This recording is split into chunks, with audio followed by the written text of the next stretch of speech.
नमस्कार, वंदे मातरम। मैं आपका भाई Deepak Raghav, holistic farming coach, trainer and consultant आपका स्वागत करता हूं अपने यूट्यूब चैनल होलिस्टिक फार्मिंग पर।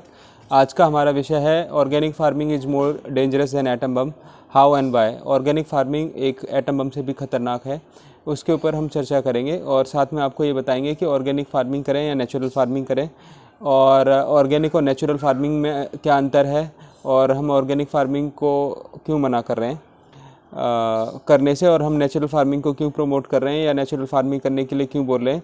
आज इसके ऊपर थोड़ी सी नज़र डालेंगे, क्योंकि हमारा अब 2 दिन बाद सेशन चालू होने वाला है, नेचुरल फार्मिंग की ऑनलाइन ट्रेनिंग होने वाली है। तो हमने सोचा कि लोगों को बता दिया जाए ताकि ये ऑर्गेनिक वाले लोग हमको फ़ोन ना करें और हमसे प्रश्न ना पूछें, और पहले वीडियो को देखें और फिर डायरेक्टली जो लोग बाग नेचुरल फार्मिंग में इंटरेस्टेड हैं वो हमारे को जुड़ सकते हैं, ट्रेनिंग ले सकते हैं। और जो ऑर्गेनिक वाले हैं वो अपना जैसे भी चाहें, जो चाहें वो कर सकते हैं, वो डिसीजन उनके ऊपर है। तो मुद्दे पे आते हैं, ऑर्गेनिक और नेचुरल फार्मिंग में अंतर क्या है और हम ऐसा क्यों कह रहे हैं और हमारे गुरुजी ने ऐसा क्यों कहा है। जो कि वीडियो को स्टार्ट करने से पहले मैं अपने गुरु राजीव दीक्षित भाई और सुभाष पालेकर जी को दंडवत प्रणाम करना चाहूँगा, जो ऐसे इतने सूक्ष्म विषय पर मैं बात कर रहा हूँ। तो पहले हिस्ट्री पर नज़र डालते हैं। आप गूगल बाबा पे जाइए, आप उसमें लिखे हुई is the father of organic farming, तो उसमें लिखा आएगा सर एल्बर्ट हॉवर्ड। ये कहाँ के हैं? ये ब्रिटिश के, यूके के हैं। और आप हिस्ट्री में जाके देखिए, आप मेरे से ज़्यादा समझदार हैं कि ब्रिटिश ने, यूके ने हमारे देश भारत को क्या दिया है। मुझे जहाँ तक मुझे जानकारी, ऐसा हो सकता है गलत हो सकता है, अगर आपको अच्छी जानकारी हो तो आप बताएं। उसने भारत को लूटा पाटा, हमारी भारतीय महिलाओं का रेप किया, और जो भी गलत से गलत चीज़ें हो सकती थी वो सब कुछ किया उन्होंने। और आज तक हम उनकी जो गलतियां की हैं, जो उन्होंने हमारे देश को लूटा है, आज तक हम वो भर रहे हैं। और उसके बाद 1947, 15 अगस्त 1947 जब ट्रांसफ़र और पावर एग्रीमेंट साइन हुआ था, तो उन्होंने हमारे देश को तोड़ के एक ऐसी कुछ ऐसी चीज़ दे दी कि जिससे जो आज हम भी भुगत रहे हैं। तो आप ये सोचिए कि जिस कंट्री ने हमारे को ये सब कुछ दिया है, तो वो व्यक्ति क्या हमें अच्छी चीज़ें दे सकता है। तो एल्बर्ट हॉवर्ड के बारे में आप पढ़ें और ख़ुद ही डिसीजन लें कि भाई आपको ऑर्गेनिक फार्मिंग करनी है, उनके जीवन को पढ़ के, उनकी सारी सोच समझ को समझ के, या नेचुरल फार्मिंग करेंगे। अब आप गूगल बाबा पे जाइए, who is the father of natural farming, उसमें आएगा मसनबू फुकुओका जी।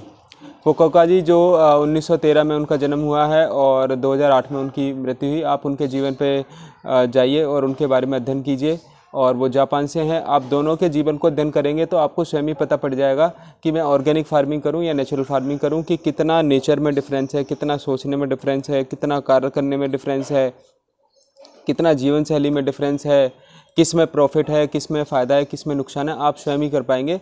आप अगर डिसीजन लेने से पहले आप स्वयं ही पढ़ें, दोनों का जीवनी पढ़ें। मैंने पढ़ा, दोनों फुकुओका जी का भी पढ़ा और एल्बर्ट हॉवर्ड का भी पढ़ा। और मैंने जो सनातन धर्म की जो सभ्यता है, जो संस्कृति है, उसको भी पढ़ा। और मैंने इसीलिए फिर एक गंभीर डिसीजन लिया कि हमारे को नेचुरल फार्मिंग की तरफ जाना चाहिए, और ऑर्गेनिक फार्मिंग सिर्फ एक स्कैम है, एक षड्यंत्र है, एक इल्यूजन है, एक धोखा है। ठीक है, अब आते हैं दूसरी बात कि जब कोई व्यक्ति ऑर्गेनिक फार्मिंग करता है और नेचुरल फार्मिंग करता है, तो उसको कैसे डिफ्रेंशिएट करें, क्या उससे प्रश्न करें जिससे हमारे को पता पड़ जाए कि वो ऑर्गेनिक फार्मिंग करता है या नेचुरल फार्मिंग। ऑर्गेनिक फार्मिंग की कोई प्लानिंग करता है, सबसे पहले क्या करता है, तार फेंसिंग कर देता है। हम तार फेंसिंग को अवॉइड करते हैं। हम कहीं भी किसी भी तरह का कोई एनिमल है तो कहीं ना कहीं हमने उसको गलती की है, जिससे कि उसको हमारे से विरुद्ध होना पड़ रहा है या वो भागना पड़ रहा है, तो हम क्या करते हैं, नेचुरल फेंसिंग करते हैं, पेड़ लगाते हैं, ताकि कोई भी बाहर का कोई जानवर है तो वो आए, उसको खाए और अपना चला जाए। मतलब सबको जीवन देना। एक शब्द है बायोडाइवर्सिटी, इसका मतलब होता है जैव विविधता, और जैव विविधता हमारी सनातन संस्कृति में है और हमारी नेचुरल फार्मिंग में। तो हम इसको प्रमोट करते हैं और तारों की फेंसिंग को अवॉइड करते हैं। और ऑर्गेनिक फार्मिंग आप जाएंगे, आप तारों की फेंसिंग कर रहे हैं, और आजकल ऐसी काटने वाली तारों की फेंसिंग कर रहे हैं जिससे गाय कट रही है, नील गाय को कट रही है, उनको कीड़े पड़ रहे हैं, वो तड़प तड़प के मर रहे हैं। तो आप ये देखिए कि आप क्या कर रहे हैं, फार्मिंग कर रहे हैं या कुछ किसी को मारने के लिए एक जाल फैला रहे हैं। तो नेचुरल फार्मिंग करें और पेड़ों से फेंसिंग करें। बहुत सारे पेड़ होते हैं जिनको फेंसिंग के लिए लगा सकते हैं, हम वीडियो में कवर भी करेंगे।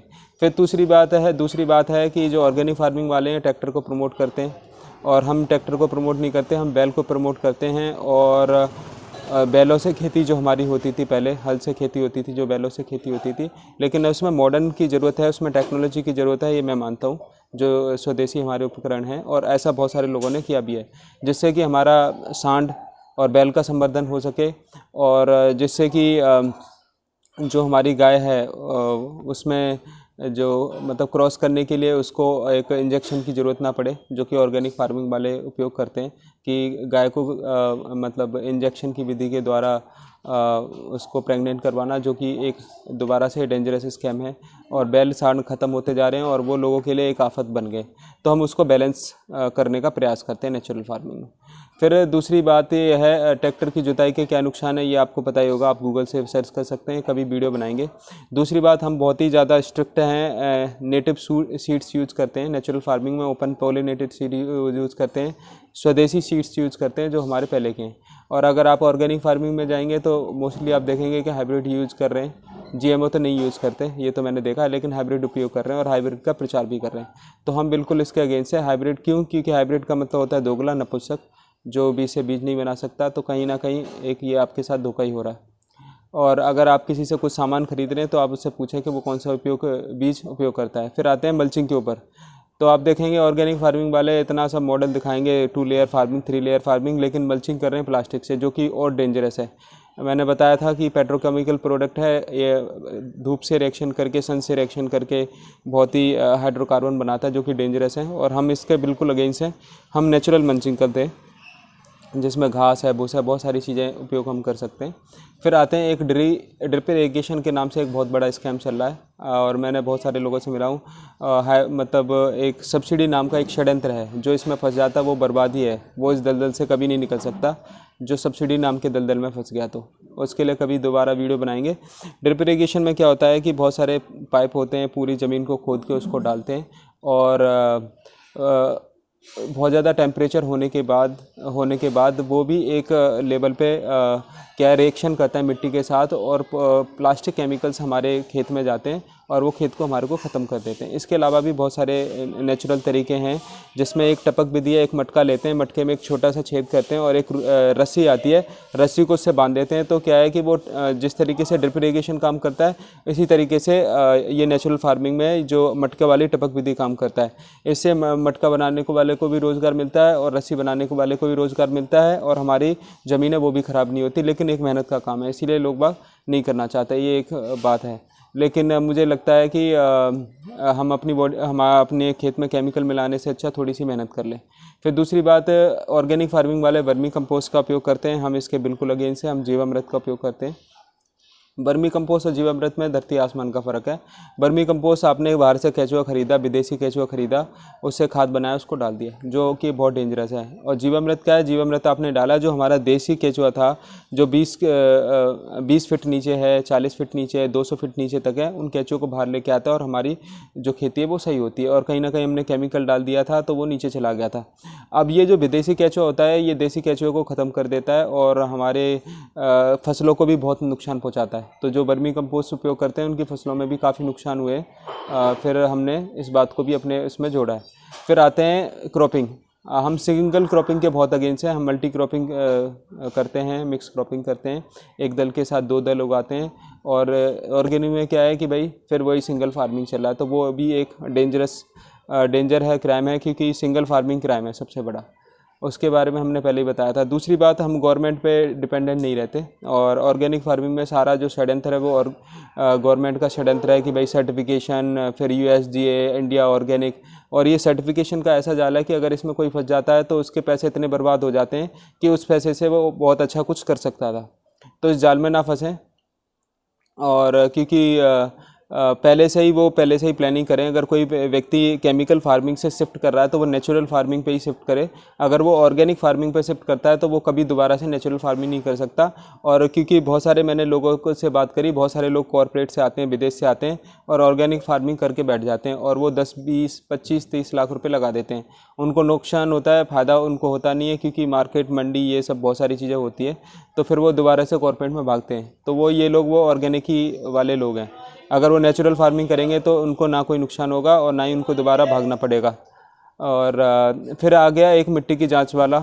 मिट्टी की जांच से पहले मैं बताता हूँ लोन बेस्ड। आजकल एक लोन नाम का एक षड्यंत्र चल रहा है और लोन लेते ही आपको फिर स्ट्रेस आ जाएगा, और स्ट्रेस आ जाएगा तो फिर आप खेती नहीं कर पाएंगे, क्योंकि खेती करेंगे तो उसमें स्ट्रेस आ जाएगा, तो फिर कोई फ़ायदा नहीं है। तो हम नेचुरल फार्मिंग में ना तो लोन लेते हैं ना लोन देते हैं, और क्योंकि हमारे कोई ज़रूरत नहीं है, एक गाय से 20 से 25 एकड़ खेती कर सकते हैं और जीवामृत बनाइए, खेती कीजिए, लोन लेने की कोई आवश्यकता ही नहीं है, कोई जरूर। क्योंकि लोन लेने का मतलब ये है कि आप ट्रैक्टर लाओ, ये लाओ, वो लाओ, ये सब ऑर्गेनिक फार्मिंग के ड्रामे। फिर एक आते हैं पॉली हाउस। एक पॉली हाउस नाम का एक बहुत ड्रामा चल रहा है जो कि ऑर्गेनिक फार्मिंग में है, और एक हाइड्रोफोनिक नाम का एक ड्रामा चल रहा है। तो यूएसडीए एक ऑर्गेनाइजेशन है, थोड़ा बहुत अच्छा काम भी वो करती है। तो हाइड्रोफोनिक को उसने नॉन ऑर्गेनिक बोल दिया कि भाई वो ऑर्गेनिक नहीं है। तो कुछ हद तक ये यूएसडीए अच्छा काम करती है, मैं इसको अप्रिशिएट भी करना चाहता हूँ, चाहे विदेशी ऑर्गेनाइजेशन है लेकिन थोड़ा सा अच्छा काम कर रही है। तो पॉली हाउस एक डेंजरस जो स्कैम है, इसके बारे में कभी वीडियो बनाएंगे, तो हम इसको प्रमोट नहीं करते। और पॉली हाउस की जगह हम मतलब बैम्बू से और रस्सियों से ही हम एक नॉर्मल एक मतलब शेड देने के लिए कुछ बना सकते हैं, वो अपने अपने ऊपर है, बैम्बू का कुछ स्ट्रक्चर बना सकते हैं। लेकिन पॉली हाउस हम बिल्कुल प्रमोट नहीं करते, इसके बिल्कुल अगेंस्ट है। और नेचुरल फार्मिंग में बैम्बू से हम उपयोग कर सकते हैं। फिर जो एक ये कमीशन का जो गेम है ये ऑर्गेनिक में, जो कि मतलब सब जगह चलता है, क्योंकि लोग बाग ऑर्गेनिक का इसीलिए प्रमोट करते हैं कि हर जगह कमीशन है, हर जगह पैसा है, हर जगह पैसा, मतलब कहीं ना कहीं से कमीशन बाजी हो रही है। जबकि नेचुरल फार्मिंग में देसी गाय से खेती होती है तो कोई कमीशन नहीं है, कोई किसी को ज़्यादा फ़ायदा नहीं होता। तो इसीलिए जो ये विदेशी लोग हैं, काले अंग्रेज़ हैं, कृषि विनाश केंद्र में जो लोग बैठे हुए हैं, वो नेचुरल फार्मिंग को प्रमोट नहीं करते, इसीलिए लोगों को नेचुरल फार्मिंग के बारे में पता ही नहीं है। तो आप इनके जब आप राजीव भाई दीक्षित को सुनेंगे और ट्रेनिंग लेंगे और जो मैंने आपको चीज़ें बताई हैं, इन सब चीज़ों पर बारीकी से अध्ययन करेंगे, तो आपको पता पड़ेगा कि नेचुरल फार्मिंग बेस्ट है और हमारे को नेचुरल फार्मिंग करनी चाहिए। और नेचुरल फार्मिंग करेंगे तभी हमारी जो स्वदेशी वाली व्यवस्था है वो स्थापित हो सकती है, देश का उद्धार हो सकता है, और भारत विश्व गुरु बन सकता है, और लोगों को रोज़गार मिल सकता है। क्योंकि ऑर्गेनिक फार्मिंग में रोज़गार नहीं मिलता, ऑर्गेनिक फार्मिंग में तो ख़त्म। और लेकिन अपनी नेचुरल फार्मिंग में सबके लिए रोज़गार है, गाय के लिए भी है, बैल के लिए भी है, मटके वाले के लिए भी है, रस्सी बनाने वाले के लिए भी है। और दूसरी बात, जो हमारा नेचुरल फार्मिंग का जो ज्ञान है वो बहुत ही पुराना है। आप इसमें मैं कुछ रेफरेंस दे रहा हूँ, उनको ज़रूर पढ़ें। वृक्ष आयुर्वेद है, कश्यप ऋषि ने इसके ऊपर बहुत काम किया है, ऋषि पराशर ने बहुत काम किया है, आचार्य सुरपाल ने इसके ऊपर बहुत काम किया है ना। तो इन सबको पढ़ें। और डॉक्टर नैने ने एक एशियन एग्रो फाउंडेशन है, डॉक्टर नैने, जिन्होंने ऑक्सफोर्ड यूनिवर्सिटी से लाके कुछ पुस्तकों को जो भारतीय कृषि की, जिनका मैं नाम ले रहा हूँ, वो जो पुस्तकें थी वहाँ से लाके उनको ट्रांसलेट किया है। तो उनको मैं बहुत धन्यवाद देना चाहूँगा और धन्यवाद प्रणाम करना चाहूँगा। सुभाष जगदीश चंद्र बोस जी को सुने, जिन्होंने पेड़ों के ऊपर इतना काम किया है, जिनको मतलब ऑर्गेनिक वाले लोगों ने मार दिया गया है ना। क्योंकि जो लोग नेचुरल फार्मिंग पे काम करते हैं, अंदर सिस्टम में भी काम करते हैं, तो उन्हें किसी न किसी माध्यम से या तो जहर दे के मार दिया जाता है, या टॉर्चर किया जाता है, या कुछ उनको मतलब बहुत ही टिपिकल है नेचुरल फार्मिंग करना, इसको प्रमोट करना, इसमें काम करना। तो जो मैंने रेफरेंस दिया आप इनको पढ़ें, फिर और अच्छी तरह से डिसीजन ले पाएंगे कि भाई आप ऑर्गेनिक फार्मिंग करें या नेचुरल फार्मिंग करें। और फिर मैं आपको बता देता हूँ कि जो यूके के लोग, ये ब्रिटिश लोग भारत को जहर के अलावा कुछ नहीं दे सकते, और उन्होंने वही दिया। आप हिस्ट्री पढ़ें, और शायद मैं गलत भी हो सकता हूँ, अगर कुछ गलत हूँ तो आप मुझे ज़रूर लिखें कि मैं गलत कह रहा हूँ। तो जगदीश चंद्र बोस जी जो मैंने बताया था उनको पढ़ें, और एशियन एग्रो फाउंडेशन से जो मैंने पुस्तकें बताई हैं वो मंगवा सकते हैं। लेकिन उन पुस्तकों में एक छोटी सी चीज़ मैं बता देता हूँ, उनमें बहुत सारी मिक्स मिलावट है, तो उससे भी बचें। और जब आप इसमें बहुत सूक्ष्म अध्ययन करेंगे तब आप पहुंच पाएंगे और आप समझ पाएंगे कि जो सनातन संस्कृति के हिसाब से नेचुरल फार्मिंग ही बेस्ट है, जो इस देश को उद्धार कर सकती है और देश की जो भी मतलब अर्थव्यवस्था है उससे उद्धार कर सकती है। नमस्कार, वंदे मातरम। अब हम नेचुरल फार्मिंग की ट्रेनिंग स्टार्ट करेंगे।